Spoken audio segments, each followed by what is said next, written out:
Hey guys, I'm your host, Nick Olson. Welcome to W3B, the show that explores technology live with you, the users. And tonight we're going to be exploring not only technology, but something more in specific, and that is the Worldwide Developers Conference. And wow, guys, it was a memorable one for many reasons. Some were quite funnier than others, though.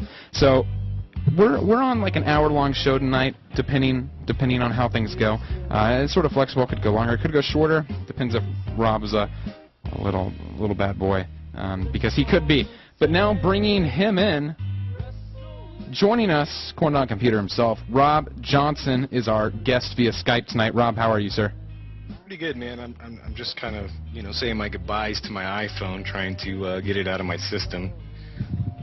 But doing good, man. Yeah. Thanks for having me come hang out with you guys tonight. Hey, no problem, sir. I saw some of your tweets today, and I noticed it's going to be an interesting night because me and you have some very differing opinions, I guess you could say, and we're going to get to all those, guys. So, well, just stay tuned because it's gonna be interesting. Me and Rob are gonna have some strong words to say to each other. In studio with us, though, is Sydney Beavers, our studio programmer, as you might want to call her. Sydney studies. Well, Sydney, why don't you tell the folks at home about yourself? I am now a sophomore at Rose-Hulman. I'm a computer engineer. Yep. It's not that interesting. I just sit there and code and build circuits. And that's Sydney Beavers. She is. She's great to have here, and she's in the studio directly below us. Rob is joining us, like I said earlier, via Skype. So, guys, fantastic show planned for you tonight. Let's go ahead and start off with some I guess, iPhone-related news. We can get everything out of the way. The conference opened up very slowly. Rob, were you listening to the conference this morning? I know they were broadcasting it on Twit. And also it was on another stream that Twit was sort of stealing it from, and I'm going to talk about that later as well.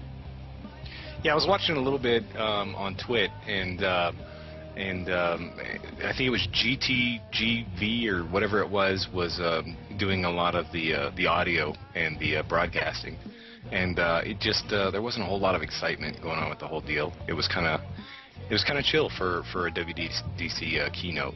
Yeah. And if you, in the start of it, it's starting off real funny too. Thanks, Brock. It's starting off extremely poorly online because actually everything went down. The streams all died at once, and that's sort of, it plays into the humor part of the day. But as you guys who may have watched it know, the stream ended up shutting down completely because the demo wouldn't work that Steve Jobs was trying to present. Yeah, I mean, so we'll get to that. But things that were not, I don't even know where to start. Things that were not iPhone related. They started off with the, what am I trying to say? iPad here. The iPad. We'll leave it at that. They started off with the iPad, and Books, the reader, was getting an update. Rob, what did you think about the minimal? I guess the iPad is not very old, but the minimal adjustments they made to the iPad, and was that even developer conference worthy? Did they make adjustments to the iPad? They made adjustments to the applications involving the iPad. Oh yeah, no, I didn't see or hear anything about it, man. Yeah, they made adjustments to the Books application, and also announced. Well, that's too much dealing with iPod. So, yeah, I mean they announced Books update to it, and I'm trying to It's funny because my iPhone's not working. Get it?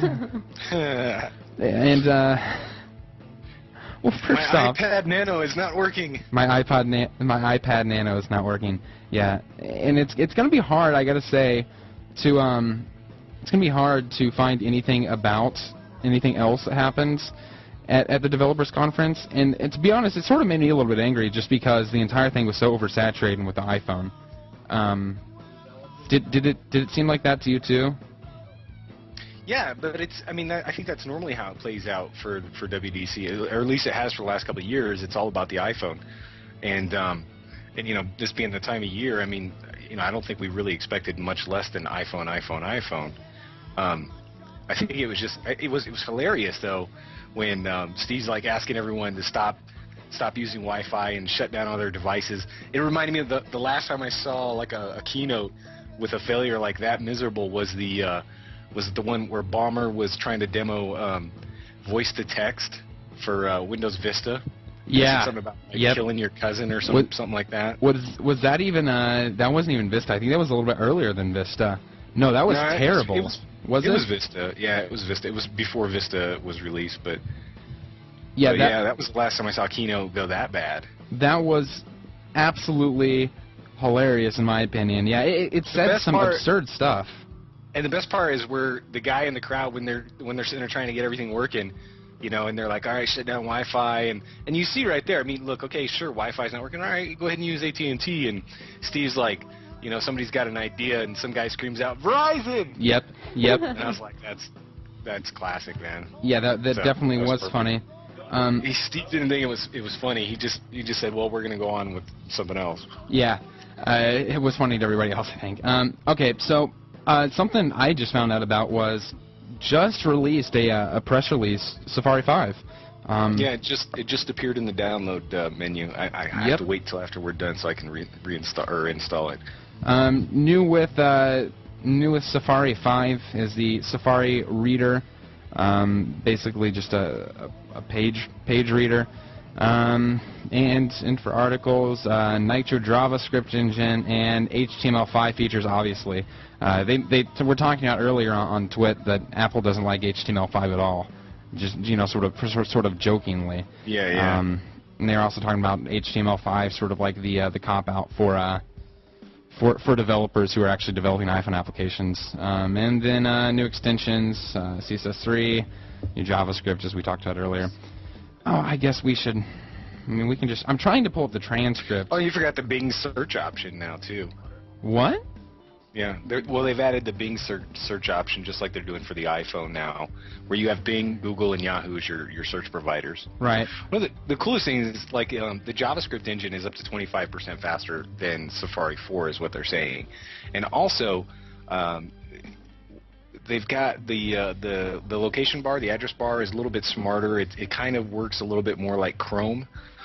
So if you go to type in, say we're at a website called mysupercoolwebsite.com /Nick Olson / is kind of goofy, then if you were to start typing Nick, that would be one of the top results because it looks at anything in the address bar, any words, and will show that as some of your top results. So I don't know. I'm kind of curious about the reader, the Safari reader, because I use Safari as my RSS reader now, so I'm really curious how that's going to work. And I really hope they fix the bug with web clips. I personally use Safari as my default browser on macOS. Right. So I'm excited for that update.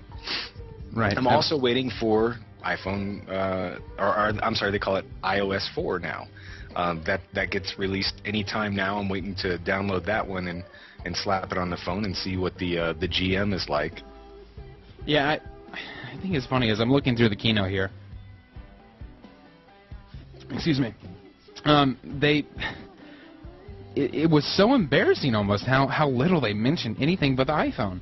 And usually these developers conference usually go about 90 minutes. So I guess since they mentioned so little about everything else, we're really going to push into the iPhone here. So here it is, guys. It's iPhone part of our discussion here. Well, first off, they obviously announced the iPhone, and anyone who has been interested in the iPhone now has seen it. I guess everyone has seen the Gizmodo pictures and blogs about it and things like that. So not much that we didn't know about there. Things that the new, what did you see that you really liked and didn't like? And first, let's start off with things we liked about it. What did you actually like about the new iPhone, Rob? The A4 processor. Okay. The higher screen resolution, the front-facing camera. What I really wish that Apple would do is put some of the more detailed tech specs on their tech specs page, because they don't tell you like what clock speed the A4 processor is. They don't tell you how much system memory the phone